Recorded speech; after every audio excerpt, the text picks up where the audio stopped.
Hello, Hidden Gems. Long time no see. Just kidding. We just posted something yesterday. But today I'm back here again with Dr. John Matthias, clinical and forensic psychologist, criminal psychologist, Dr. John Matthias, our co host, to talk again because after you and I discussed Lori's antics in court, another video came out with the local Phoenix CBS station. It's Arizona Family Channel 3. The reporter is Brianna, and she was able to go in and interview Lori Vallow Daybell. And while we have heard from Lori two other times from Keith Morrison, Dateline, as well as her own son Colby, we did not know or expect this third interview before opening statements on Monday. And I quickly watched it. I wanted you to watch it. I sent it to you.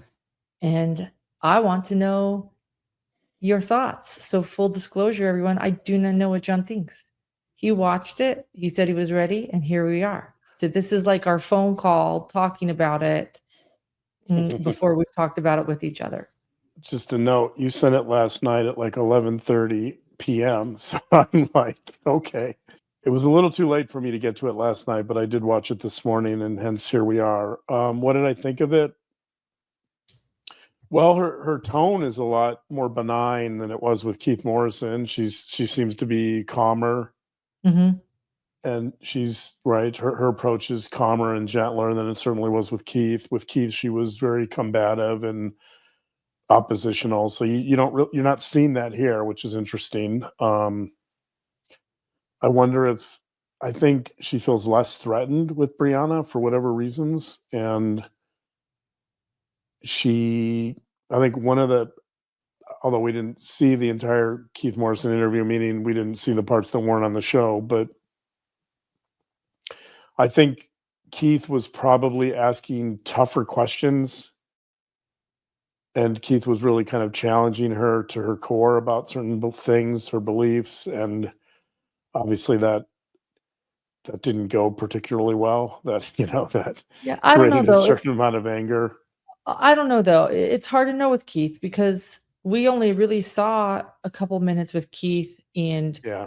Arizona Family has actually given us her full interview. So I feel like those two things are hard to compare.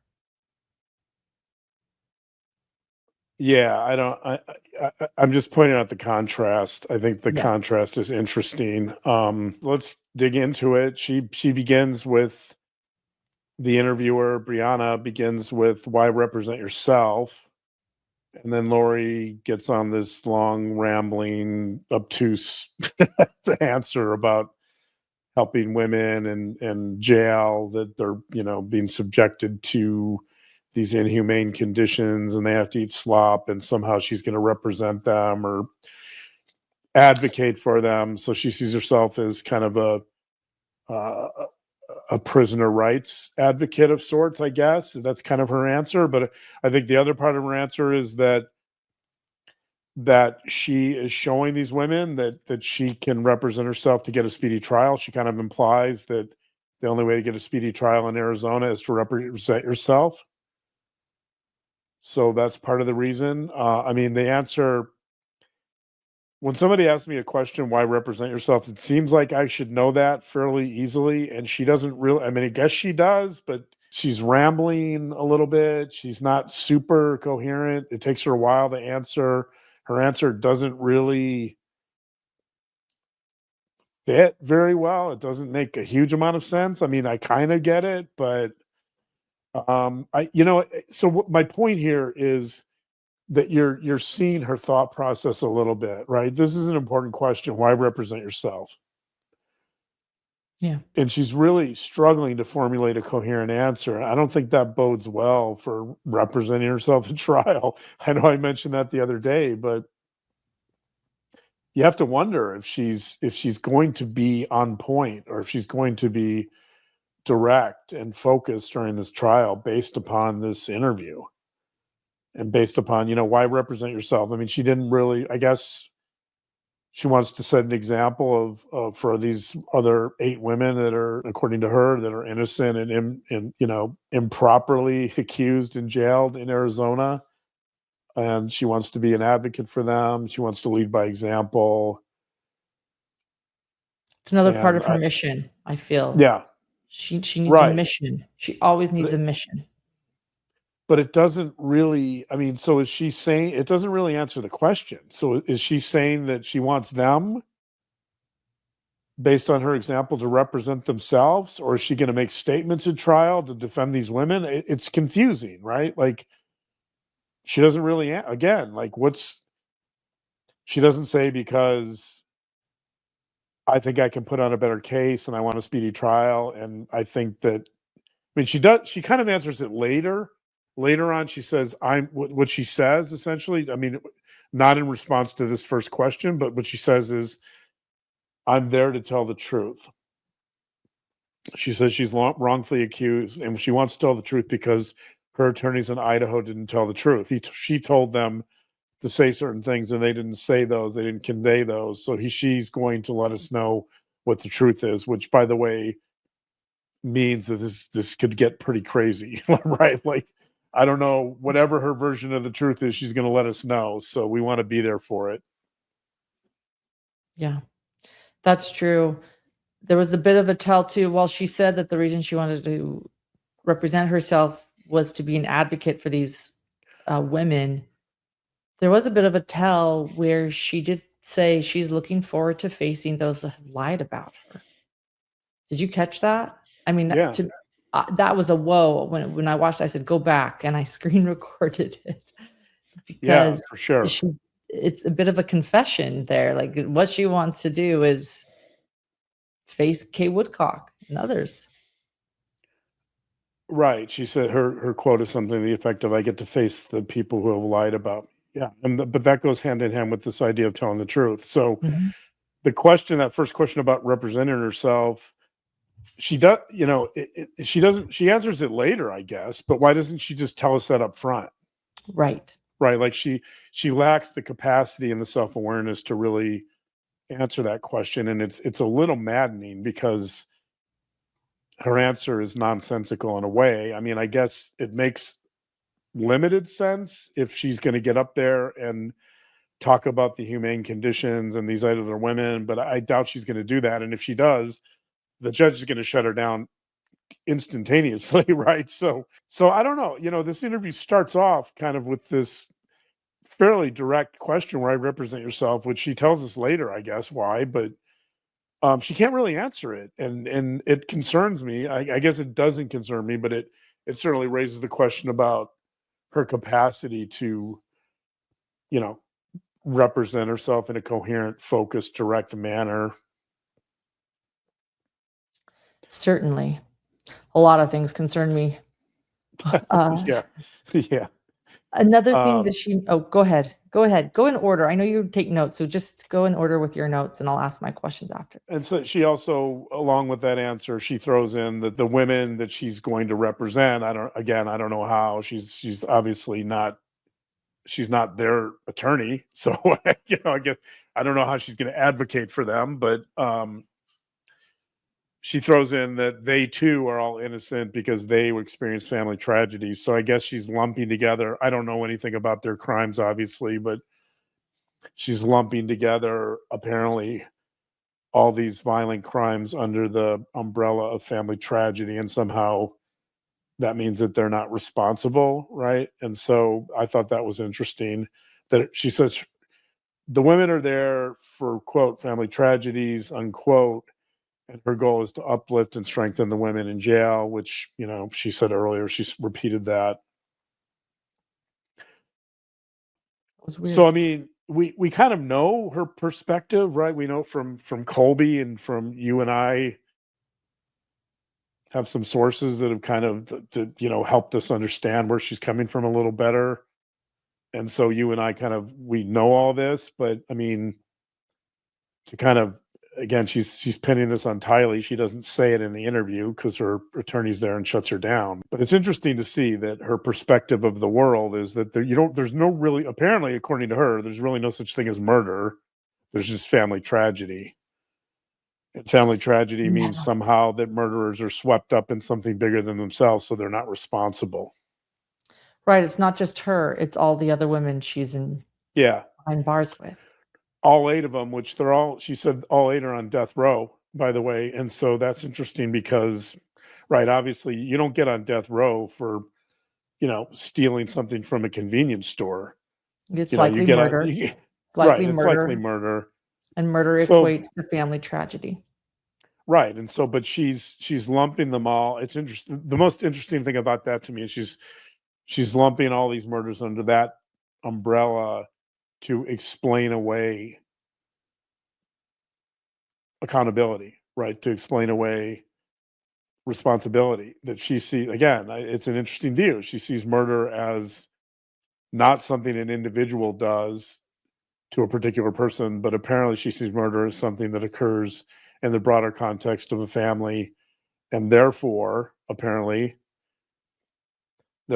individual's not responsible. The family is, or family members are, or whatever, right? And so that's interesting because it's I know it's so skewed.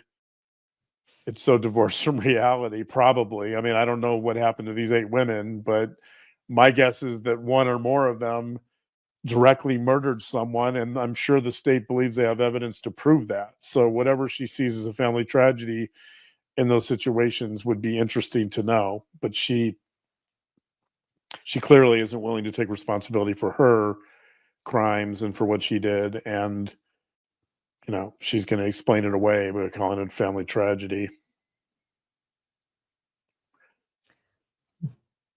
The next thing I thought that was interesting was the Brianna asked, sometimes she used the term snappy. Sometimes you can get, quote, snappy, unquote. Oh, yeah, this was good. She says, by the way, she says, I know you can get snappy. I know you're upset. I don't think I would tell, if I'm doing an interview, I probably wouldn't tell someone, I know you get upset, right? Like she's kind of interpreting that for her. Lori doesn't seem fazed by that. The Brianna says, do you want to set the tone of being snappy? And this is what Lori says. She says, I'm not a fighter, quote, I'm not a fighter, I'm a peacemaker. She did say that. Yeah. The challenge here is to fight for myself and fight for women because, quote, I'm a people pleaser by nature. Just, I mean, the amazing thing about this is we can see her in court. We can see her behaviors. We can see her anger. We can see her oppositionality. We can see her defiance. We can see that she's being combative. Brianna sees it, and Brianna says, hey, what's up with that? And she's like, nope, you're not seeing nope, you're you got it all wrong. I'm not a fighter. I'm a peacemaker. So whatever you see is inaccurate. Whatever you see, you got me all wrong because really I'm just a people pleaser and I want to help all these women. I mean, it's I guess it's a type of gaslighting, right? It's a sleight of hand. It is confusing too, because after I mean, trust me, I don't think Lori is any type of peacemaker. I've heard argument after argument after argument she creates with people, and she's so manipulative. But at the same time, I did think to myself, well, she is her own defense attorney. Like she should be able to fight for herself. And I guess you could say the gaslighting worked a little bit too. I thought, well, maybe I am over judging. I don't know. It's weird. Well, Yeah. I think for me, you have this discrepancy between words and action, right? And in my field, in particular, like in clinical work, when a client comes in and they start screaming at me and then they say they're not angry, we call that incongruence, that you have this huge discrepancy between what the client is doing and what their actions are in the real world and what they say. Mm-hmm. And I think with Lori, you get that all the time. And so you have this utter lack of self-awareness. Yeah. Her behaviors in court are self-evident. She's angry. She's oppositional. She's challenging the judge, right? She's combative. It's self-evident. And here she is saying, well, no, I'm really not. I'm not a fighter. I'm a peacemaker. I just want to love everyone. She says that later. Um, so I'll jump ahead a little. Brianna says, "What do people have wrong about you?" And she says, "Everything." She says, "I love everybody and I'm here for a purpose." So this whole idea of, you know, just spreading love and being a peacemaker, it's maddening, right? She's a convicted murderer It's who maddening. who clearly has a temper, who clearly is showing her anger in court, who clearly has this oppositional side. It's actually maddening, and I thought this would be something we'd really talk about because the way she sees herself versus, or maybe she doesn't see herself that way. I don't know. Maybe she's just saying it, but the way she talks about herself and the way she is so different. You know, let's go before the murders. The way that she spoke to Charles Vallow, the way she hid his car and locked him out of the house and changed the locks, and the way she handles so many conflicts in her life with aggressive, manipulative tactics and blames people and puts Xanax in people's shakes, on and on and on. Like, let's put aside the fact that she murdered her own children for a second. This woman is not a peacemaker, No. but does she view herself as one, thus she's saying it, or is she just blowing smoke up? Sorry, just No, I think she's we talked about this the other day. I think she just utterly lacks self-awareness. That's that's why what people it are criminals. That's one reason, because they lack this capacity for self-reflection and introspection, and they cannot examine their beliefs and their behaviors in their life. They just with Lori, it's simple. She's an ideologue. Mm, She's dogmatic she's rigid and dogmatic about how she sees the world. She's an ideologue. I mean, she comes back to that at the end about I forget the exact question, but she says basically, "Who are you?" And she says, "I'm a Christian person and I love our Savior Jesus Christ," right? That drive, we've talked about this a lot. That drives everything. That drives her mission, that drives her worldview, that drives her rigidity, her dogmatism, right? This that's part of the problem here. She can't step outside of that. She can't evaluate her behaviors outside of that framework.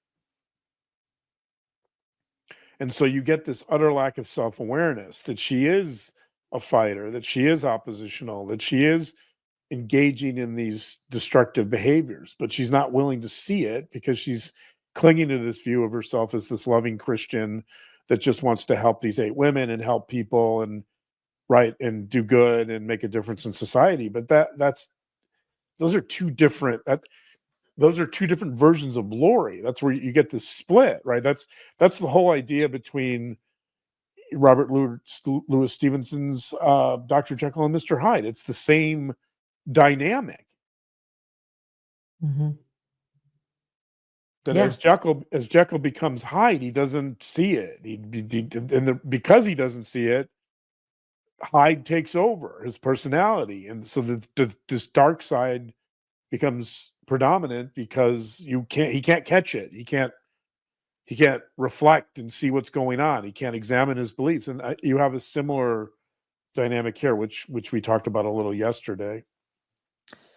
Do you have to have self-awareness to be smart? Because I did an interview with Ashley Banfield that we shared yesterday, and Ashley, it was actually kind of funny. She kept calling Lori Vallow dumb. She just said she's so dumb. She can't see how dumb she is. You know, um, she's just so dumb. She doesn't realize she shouldn't be defending herself. And I giggled, but I found it interesting that during this interview, Lori actually refers to herself as smart. I'm smart. I can do this. I'm smart. And so a lot of people's perception outside of this is that she's so dumb she can't see what she's doing, while her perception is that she is very smart. And as you pointed out, she doesn't, maybe she is smart in certain ways. She's figured out how to do her hair in prison and survive. And, I don't know. she's certainly not smart in self-awareness, and you've got to Yeah. have a good chunk of self-awareness to really deal with the world, don't you? Well, let's make a distinction between, so there's IQ, which is, let's call it's cognitive intelligence. So IQ, I mean, I don't have time to get into IQ. IQ is No, no, measured it's in different interesting. ways. I'm here for this, so explain The away. IQ is measured in different ways, and there's different way tests that do it, and there's no singular IQ test, but there are multiple IQ tests, and they're all trying to essentially assess not just knowledge, but nonverbal intelligence, like how we recognize patterns, how we see things, right? But it's not um, it's not in any way related to this idea of self-reflection, which is more relevant to emotional intelligence. So you have, let's call it IQ or cognitive intelligence, and then you have emotional intelligence, and then you have social intelligence, which is related to emotional intelligence, but still a little different. And then some psychologists like Howard Gardner have argued that we have other intelligences that are unique, such as musical intelligence and Mm. mathematical intelligence, right? That it's hard to really say that intelligence is one unitary concept, because it's not, it's different. And I think there are people that might score high on IQ but have very low emotional intelligence, and those people,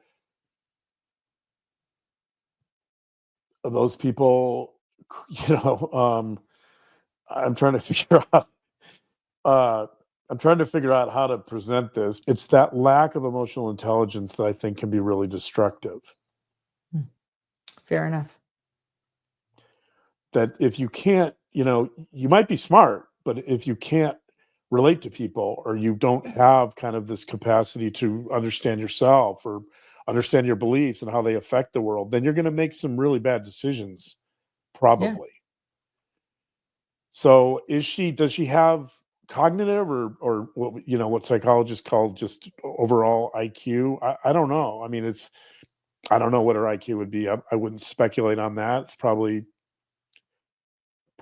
average, maybe even slightly above. I don't know, but I mean, Did you know that but 50% of the population has below average intelligence?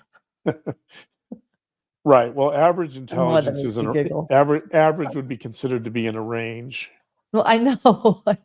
And so, but yeah, right. I mean, there's a bias. There's a bias where um, if you ask people, they've done a lot of studies on this. If you ask people if they have above average intelligence or above average talent, like uh I don't know, like 75% of people, or maybe even higher sometimes, say that they do, but by definition that's impossible, right? Right, it's because impossible. Yeah, most that's what people I'm are pointing average, out. right? So 50% of us have below average intelligence. there's a talent bias, right, where people think that they're, above average or smarter than they are. um but again, that you can attribute that to kind of this lack of emotional intelligence, Hmm, and lacking the capacity to assess reality at some level, because you can't do business with the world at an emotional and social level. gotcha. So, the emotional intelligence here seems, I haven't tested it. There are ways to examine it, but it does seem like it's not particularly high. Yeah. All right, Gems. Many people have been asking me for my secret formula or the perfect way to make dream. And although there's not any perfect way, I think I found the almost perfect way, if I'm going to be honest. It starts with hot water, as you can see there, and then you add a scoop of dream. Okay, a scoop and just a little bit more, especially when I need that extra help falling asleep. It does the job every time. I sleep so well and wake up feeling refreshed and ready to go in the mornings. And then I use the frother. The Dream gave me on my first order. Everyone gets this on their first order. I use it more than just on Dream. It is now a staple in the kitchen. I love this. And then what I'm going to do is top my drink with some steamed oat milk. This is the secret, in my opinion. Just a perfect amount of creaminess, but nothing too extreme right before bed. Use a QR code or the link in the description of this episode for more information on Dream. We love this drink. It has done so much for our family. Thank you, Dream.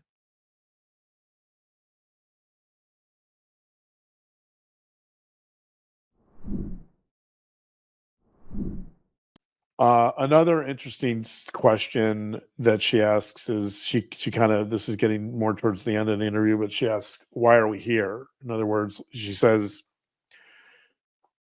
you had everything going for you. You know, you had this great life. You were married to this good guy. You had a big house. You had money, right? Which, by the way, I guess you could question whether all those things mean that someone has a good life. But let's put that aside. She says you had a enviable life, so why are we here? And she's, you know, I thought that was interesting because you and I talk a lot about how I don't ask people why they did something because they don't know most of the time. So of the criminals I've assessed, I'd say 95%. So every forensic evaluation I do at the end, and usually at the end of hours and hours of interviews and testing, I always ask a criminal, why do you think you did this? Why did you commit this murder? Why did you rape this child, right? Or whatever it is. Because for me, I don't expect an answer to that. It's diagnostic in terms of, does the person have some capacity for self-reflection? Like, have they thought about this? Do they have some Yeah. capacity for mentalization or self-reflection or introspection? And if they do, then they're going to be a better candidate for therapy in the future. And if they don't, they might be a candidate for therapy, but they may lacking this capacity. They may struggle more to benefit from therapy. So I always ask that, and about 95% of the time, the answer is, I have no idea. I don't know why I did it. So fascinating. Yeah. Or they might say, you know, in the case of a sex crime, they might say, well, because, um, you know, I felt sexual impulses towards the victim, right? But that's not really what I'm asking. I mean, that's a given. Or they might say, well, I had an opportunity to rape this person or whatever, right? Like they're not really, I mean, they're not assessing motive. They're assessing something else, something simpler than motive. So again, a lack of self-awareness. Right. And so Lori's answer to that, by the way, is the family tragedy thing that she says, quote, it was a domino effect of tragedies. Okay. I mean, yeah. So, Implying self-defense, right? well, implying that this kind of fatalistic, kind of this deterministic view where all these dominoes started falling and she couldn't control them, so she wasn't responsible. Um, Yeah. but not assessing her motive at all or her involvement or why she might be involved, right? And so, I mean, I think it's interesting. It's always interesting to me when people ask the why question, because in my field, it's kind of a no-no, you know, maybe that's not the right term. When I work with students, you know, there's this, I think they kind of feel compelled to ask why, because they make there's assumption that somehow our clients are going to know why. If they knew why, they wouldn't be sitting in front of us, at least in therapy. And in forensic stuff, you know, same thing. If they knew why, there's less likelihood they would have committed a crime. So, right, because if you know why, then you can work on it. You can figure it out. You can at least, you may need help from someone else, because an outside party can see things that you can, and they can give you feedback that you can't see on your own. Mhm. So they may need therapy anyway, but it helps, right? If somebody is reflective enough to understand some of their motives, then they can at least work on those areas on their own. If they have no clue of why or what their motives might be or how they could relate to why they're sitting in front of a therapist in therapy, then it's more difficult. Yeah. Hmm. So I thought it was interesting that Brianna asked her that, because her answer essentially, I don't know. Like, she gave an answer that was a series of dominoes, the domino effect of tragedies. So the answer to why are you here is I don't know, We met basically. Brianna, by the way. I met Brianna. She's very nice. I met her at the trial. She gave Yeah, no hint. She gave no hint that she was about to do this interview, but yeah. she said she'd be covering the trial, and we were excited to meet her. I think she did a good job. I think she was trying to ask a lot of questions in a very short time frame. So I think in that sense, when you're asking tough questions in 30 minutes, I presume she had like 30 minutes to do this, it seemed. Um, when you're trying to pack in so much stuff in such a quick time frame, I think you're probably going to get shorter answers. Yeah. But I mean, she asked some tough questions. It was interesting. One of the questions she asked is do you still believe in light and dark, and Mhm. zombies? And of course, Lori's attorney intervened and wouldn't let her answer that. So she came So back with, interesting. what's your relationship like with Chad? She said, they're still married. They still carry on their marriage, I guess, even though I don't believe they can talk to each other. I think they have a third party helping them talk, if you ask me. Probably. Mhm.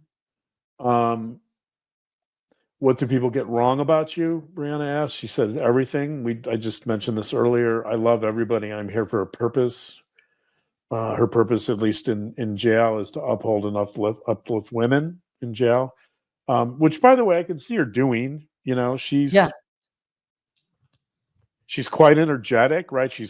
I could see her being really enthusiastic and Yeah. dancing and right doing whatever, just helping Hosting people. Yeah, hosting dance classes or prayer circles or yeah. She mentions, so again, she didn't answer the question earlier about why represent yourself, but she mentions I'm here to.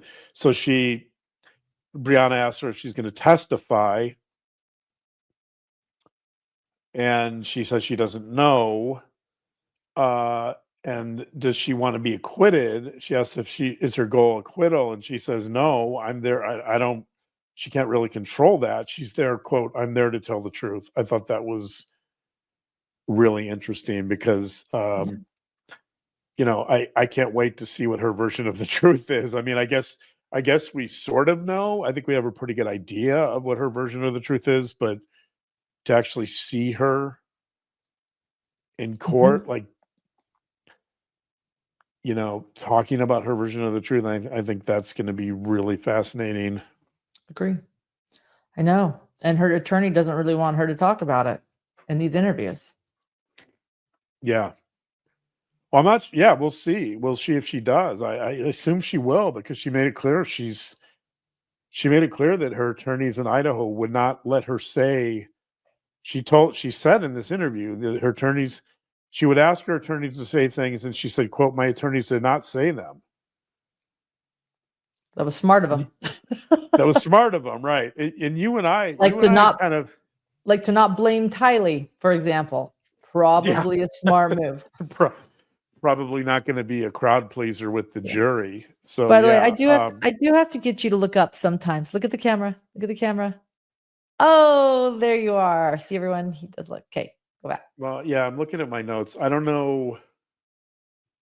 I don't know.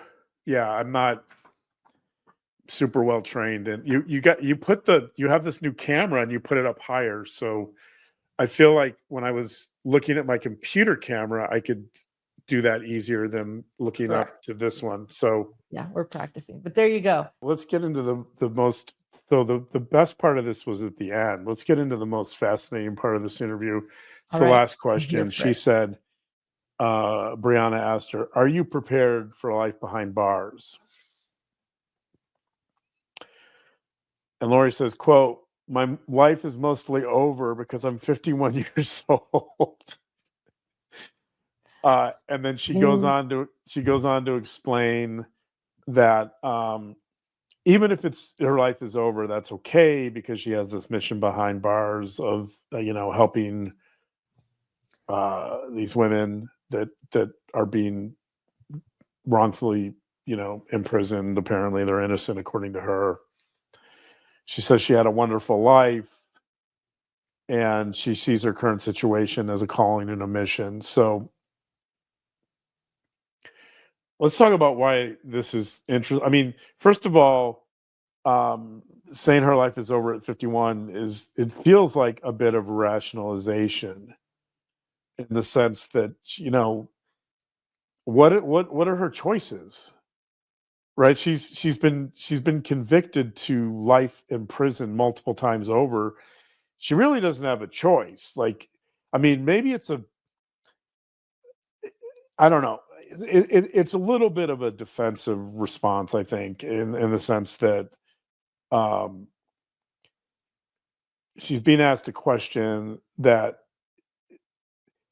you know, is a tough question to answer, and she doesn't really have a good answer for it. So I think she comes up with this rationalization that her life is over. I Um, know. At 51 uh, years old, it's right, at 51 years old. everyone out there is just like, ouch.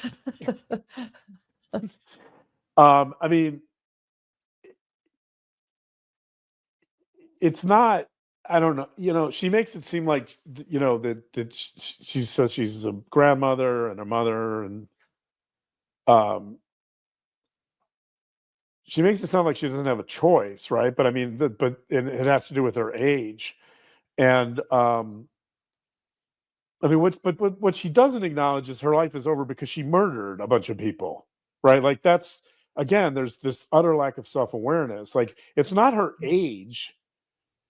It's not because of her age that her life is over. It's because she murdered people, and she's going to spend the rest of her life in prison, Right. right? And like, so it's a peculiar answer just to say, well,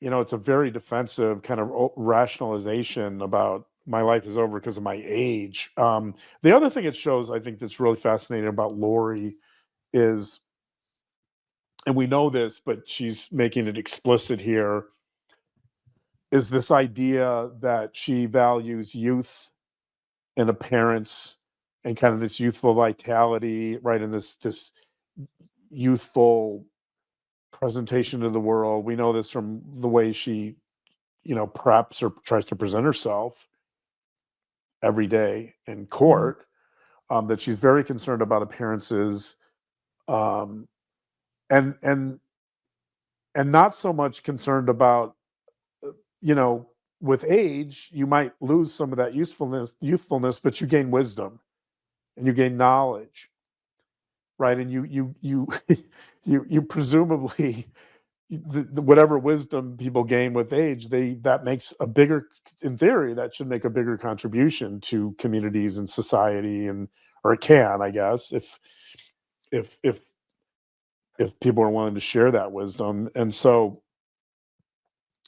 I think the most interesting part of this answer to me is just this contrast between what she values, which what she values is this youthful innocence and vitality, apparently, maybe not innocence, but certainly like this emphasis on being young versus the wisdom of being older, and the importance of knowledge. Like, again, she's showing us who she is here,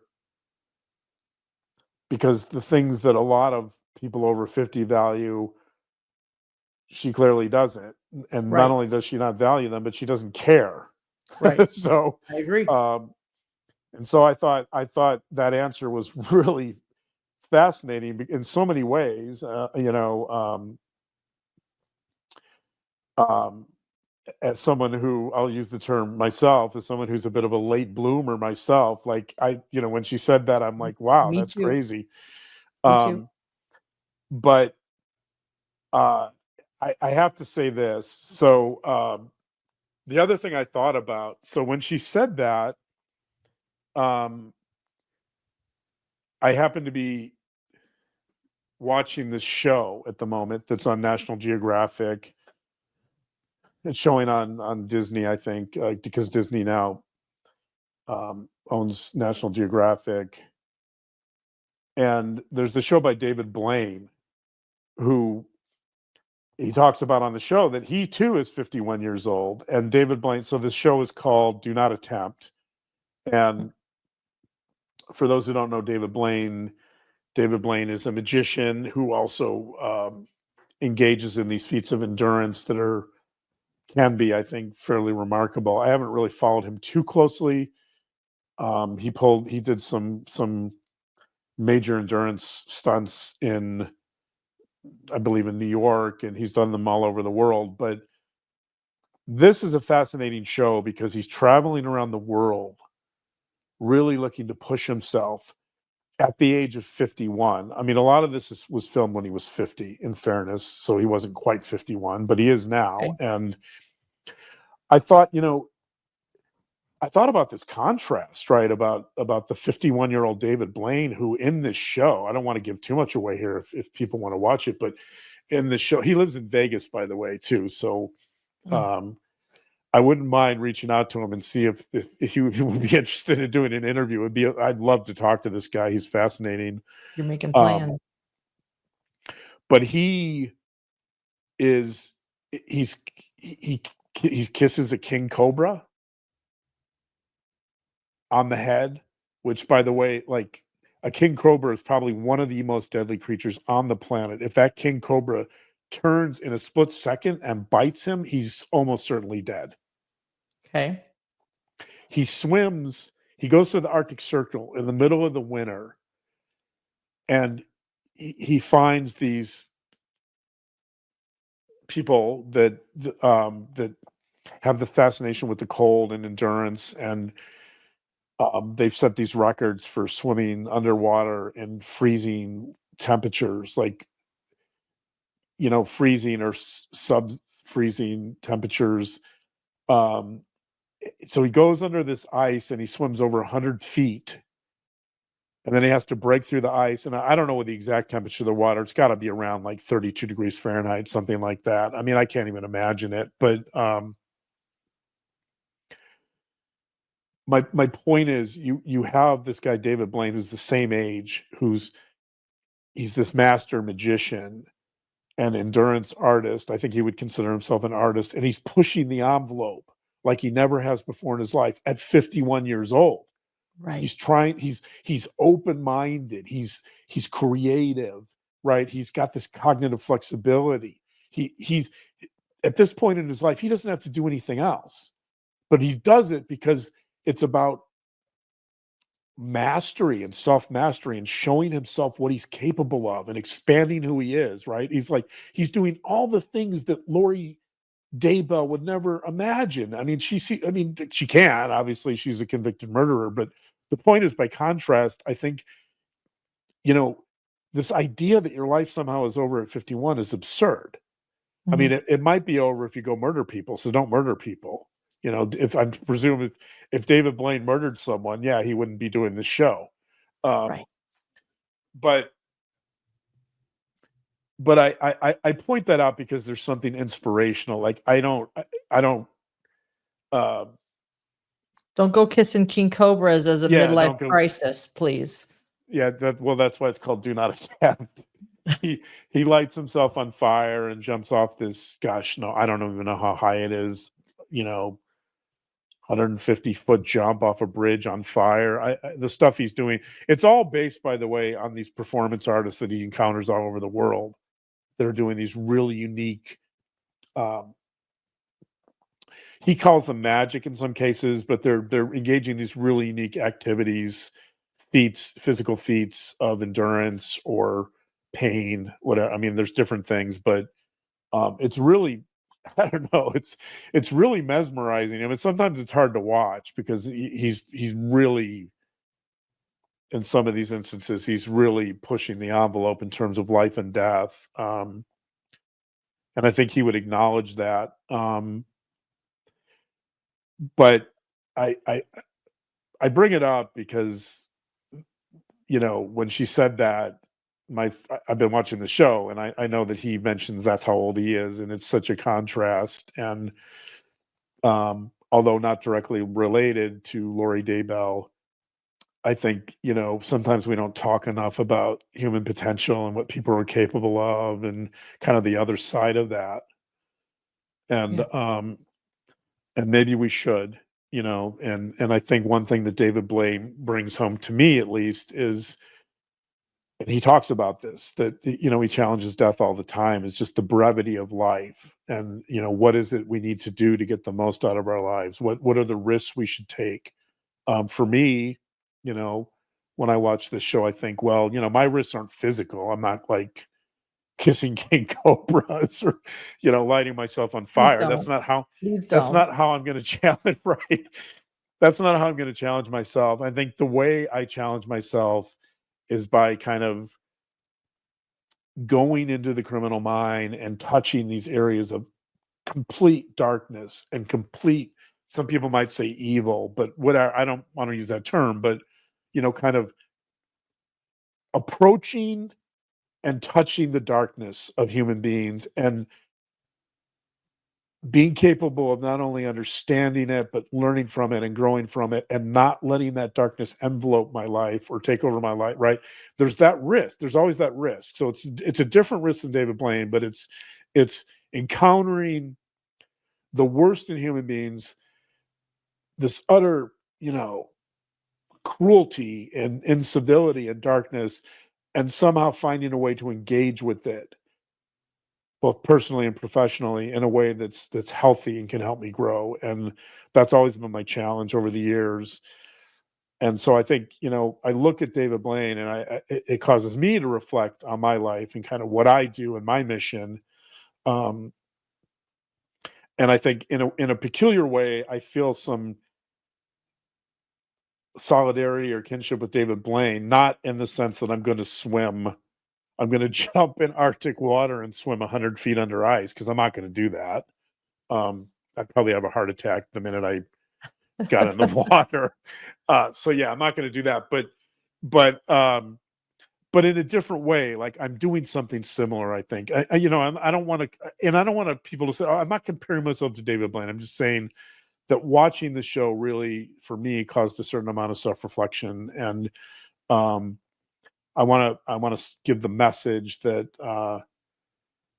that it doesn't have to do with age. Like no matter how old we are, we can reinvent ourselves. We can take risks. There's so much more that we can do with our lives, even if it's, in my case, like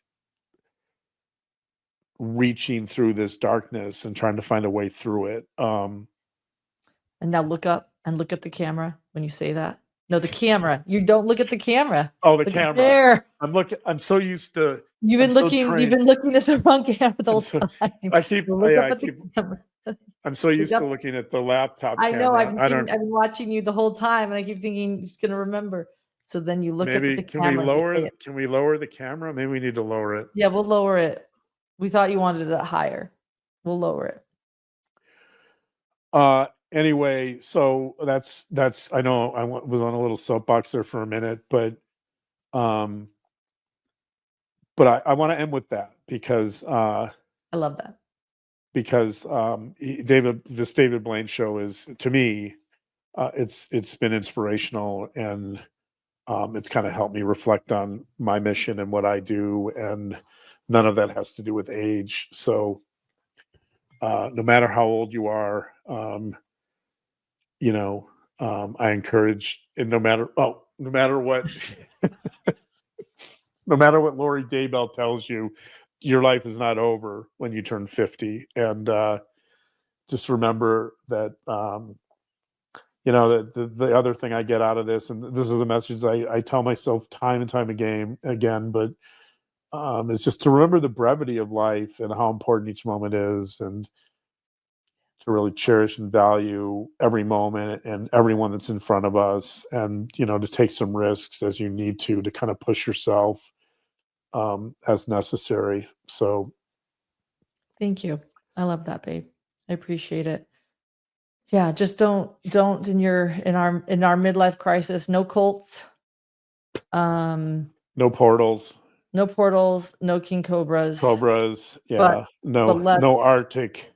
No Arctic Let's swimming. make it meaningful. But let's make it meaningful, and as you say, realize the vast human potential that is and can be, even no matter if you're a late bloomer or not. So thank you.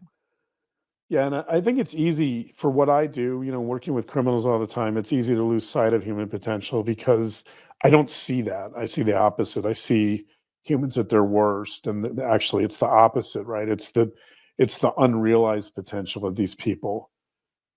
Yeah. That I see that they could have realized more of that potential, but they didn't, and they went down a different path. So um it's been really interesting to kind of encounter. I don't even remember. I don't remember how I found this David Blaine show.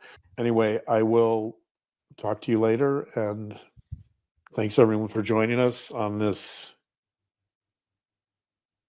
reaction to this reflection to Lori Daybell's interview. Yes. Right. We'll see everyone.